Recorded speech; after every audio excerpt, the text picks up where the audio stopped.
Good morning সবাইকে। আমি just এইমাত্র ঘুম থেকে উঠে ফ্রেশ হয়ে এখন মিটিংয়ের জন্য যাব।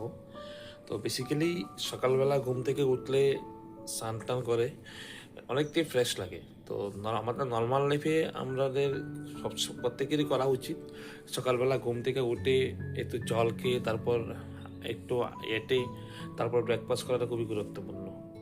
আর সকালবেলা উঠে যখনই ব্রেকফাস্ট করার পর আমরা স্নান টান করে যখনই আমরা বেরোবো কোনো একটা কাজের সূত্রে, যার একটা কর্মসূত্রে, অবশ্যই ড্রেসটা খুব নিট অ্যান্ড ক্লিন হতে হবে।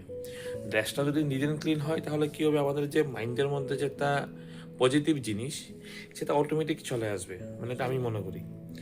আর সকালবেলাটা খুবই গুরুত্বপূর্ণ। সকালবেলা ঘুম থেকে উঠলে পুরোটা দিনই খুব ভালো হয় এবং শরীরের মধ্যে যে অলসতা জিনিসটা, এই জিনিসটা অনেকটাই কম থাকে আমি মনে করি। তো চেষ্টা করি অনেক সময় আমিও সকালবেলা ওঠার, সবসময় উঠতে পারি না, বা চেষ্টা করি।